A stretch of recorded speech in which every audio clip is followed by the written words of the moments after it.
Morning students, आज हम कक्षा 8वीं में हिंदी विषय में पाठ 7 करेंगे जिसका नाम क्या है, कलिंग विजय। कलिंग विजय इसका नाम क्यों रखा गया, मैं इसको थोड़ा सा आपको बताना चाहती हूँ कि हमारा जो आज का पाठ है वो किस विषय में है और उसमें क्या बताया गया है। जैसे कि आपने नाम पढ़ा कलिंग विजय। कलिंग विजय मीन्स कलिंग को जीत लिया, कलिंग पर विजय प्राप्त कर ली, इसका ये अर्थ है। हमारे जो आज का जो पाठ है उसमें क्या है, जो सम्राट अशोक हैं उनकी विजय के बारे में बताया गया कि उन्होंने किस प्रकार कलिंग पर विजय प्राप्त की और कलिंग पर विजय प्राप्त करने के बाद किस प्रकार उनका जो हृदय परिवर्तन होता है, वो लोगों के बारे में क्या सोचते हैं। एकदम से जब कलिंग में पर विजय प्राप्त करता है तो क्या है, जो उसकी सोच होती है वो एकदम से बदल जाती है। पहले क्या होता है कि जो कलिंग विजय से पहले जो सम्राट अशोक होते हैं वो क्या चाहते हैं कि मैं पूरे भारत पर अपना अधिकार स्थापित कर लूं और उसको लोगों को युद्ध लड़ने से या लोगों को मारने से कोई फर्क नहीं पड़ता। वो क्या है, निर्ममता से सबकी हत्या करता जाता है, सिर्फ उसको अपनी जीत हासिल करनी होती है।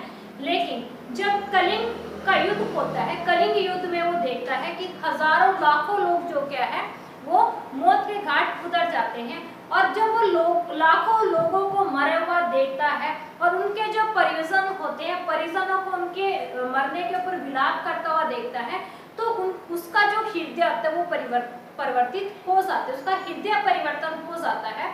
उसको एहसास होता है कि जो मैं हिंसा करता हूँ, हिंसा मीन्स दूसरों को मारना, दूसरों को सताना, कि मैं जब दूसरों को मारता हूँ उससे क्या है, दूसरे लोग जो है जिनके जो अपने जो प्रियजन होते हैं जिनकी मृत्यु हो जाती है उससे उनको कितना दुख होता है।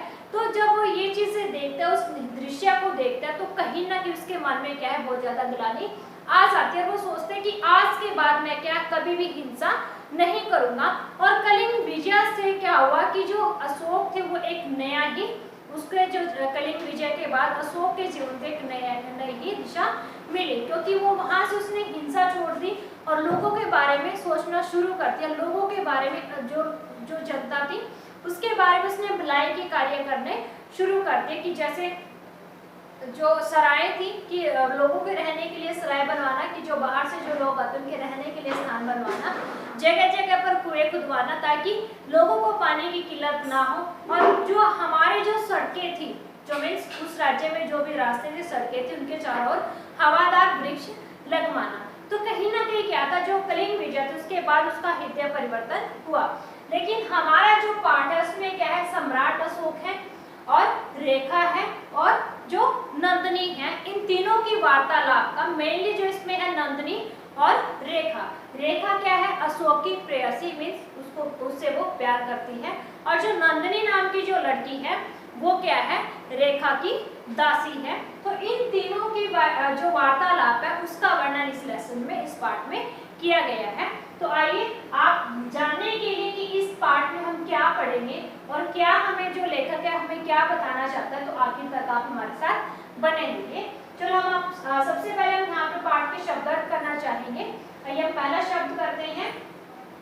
तोषक का यहाँ पे क्या अर्थ होता है, गद्दा।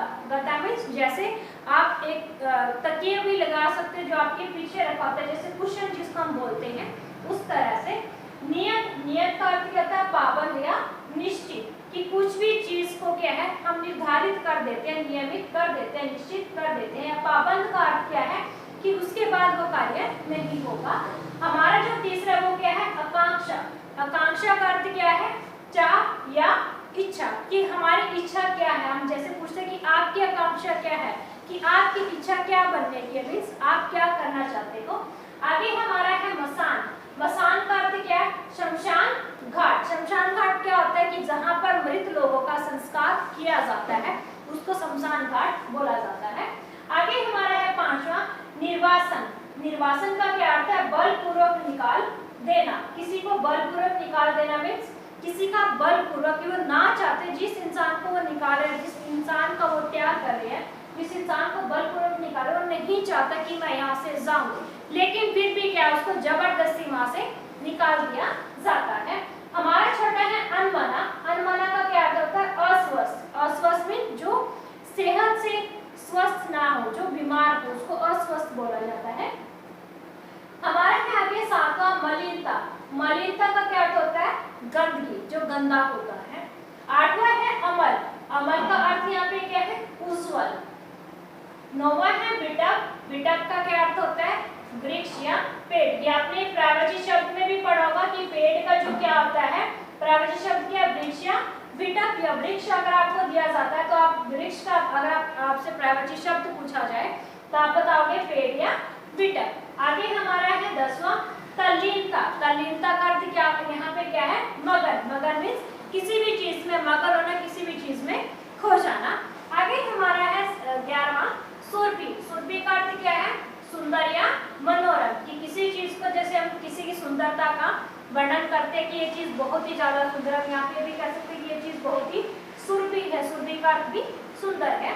हमारा 12वां है निदान, निनाद, निनाद का आवाज क्या है? जोर की आवाज, कि बहुत ज्यादा तेज आवाज में बोलना, बहुत ज्यादा चिल्लाकर बोलना, वहां पे क्या है? जोर की आवाज।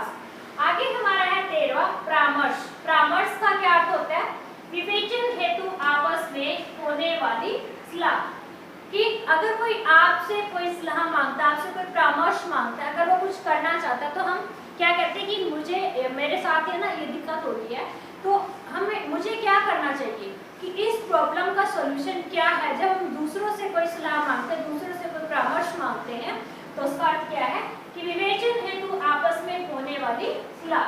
उसके बाद हमारा है 14वां तांडव, तांडव का क्या अर्थ है? शिव का उग्र नृत्य, कि जो शिव जी हैं, भगवान है, वो क्या, जब गुस्सा हो जाते हैं, जब क्रोध में आ जाते हैं, तो वो क्या तांडव करते हैं, वो नृत्य करते हैं। उसको हम क्या कहते हैं? जब शिव जी बहुत ज्यादा क्रोधित होते हैं, जो क्रोधित होकर जो नृत्य करते हैं, उसको तांडव बोला जाता है।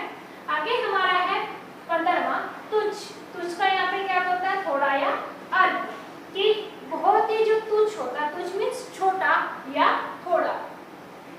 आगे है भुजबल, भुजबल का क्या है? बाहुबल या भुजाओं की ताकत, मीन जो जिसकी बाजू में जितना जोर होता है, हम उसको क्या कहेंगे? भुजबल या बाहुबल। आगे है निधि, निधि का अर्थ यहाँ पे क्या है? धन दौलत, या हम इसको संपत्ति भी कह सकते हैं, कि जिसके पास, उसके पास कितनी धन दौलत है, उसके पास कितनी निधि है। निधि का अर्थ यहाँ पे क्या है? धन दौलत या संपत्ति। आगे हमारा है लालसा, लालसा का अर्थ क्या है? यहाँ पे इच्छा या साख, कि आपकी क्या इच्छा, जैसे हमने पहले पढ़ा आकांक्षा, आकांक्षा का भी अर्थ वहाँ पे इच्छा था, और यहाँ पे लालसा का भी अर्थ क्या है? इच्छा है। अभिलाषा, अभिलाषा का अर्थ क्या है? कि मन की चाह या कामना, सेम सेम से अर्थ है, जैसे आपने आकांक्षा पढ़ा वहाँ पे भी क्या था? चाह, और यहाँ पे अभिलाषा का अर्थ क्या है? मन की चाह या कामना। हमारा आगे जो विश्व है उसका शब्द क्या है? प्रलाप, प्रलाप का अर्थ क्या है? यहाँ पे वार्तालाप या व्यथा सुनाना। प्रलाप का यहाँ पे अर्थ क्या है? कि व्यथा सुनाना करते हैं, कि अपना दुख किसी के सामने व्यक्त करना है, किसी को बताना।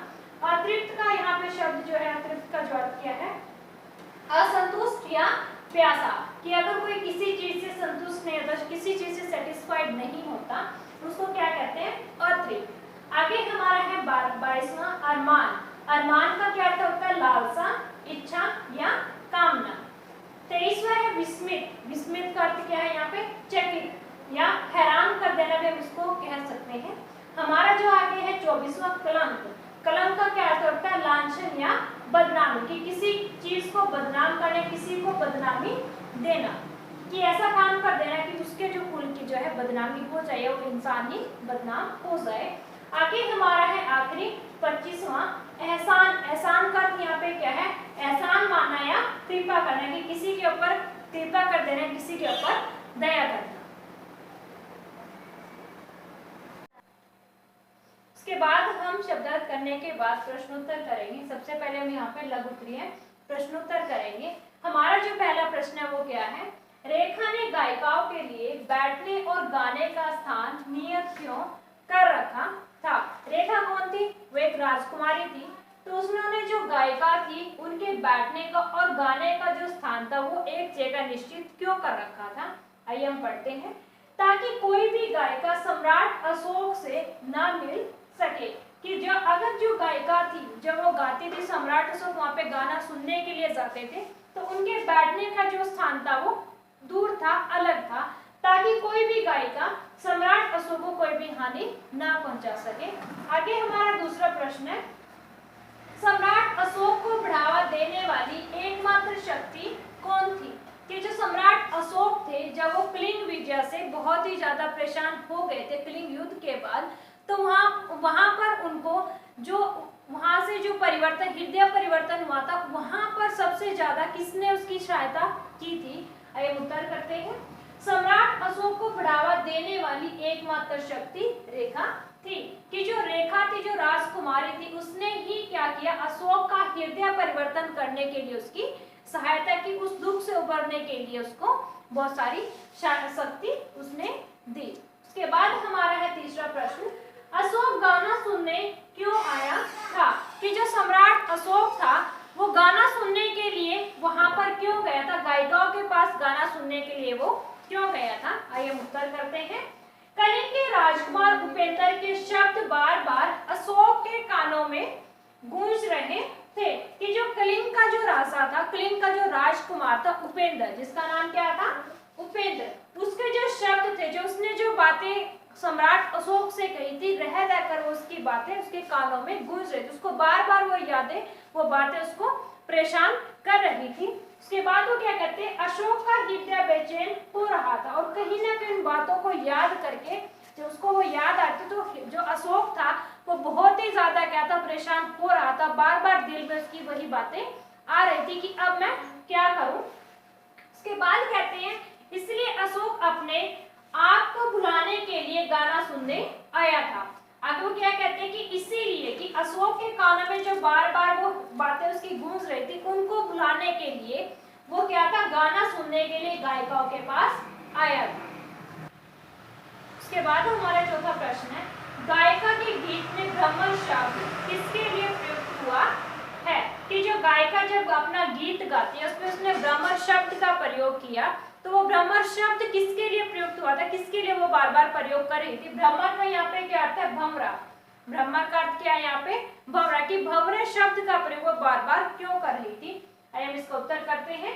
गायिका के गीत में भ्रमर शब्द सम्राट अशोक के लिए प्रयुक्त हुआ है। कि जो गायिका ने जो गीत गाया था उसमें जो भ्रमर शब्द का प्रयोग किया था, भंवरे शब्द का प्रयोग किया था, वो किसके लिए प्रयोग कर रही थी? वो बार बार सम्राट अशोक के लिए प्रयुक्त कर रही थी, प्रयोग किया था।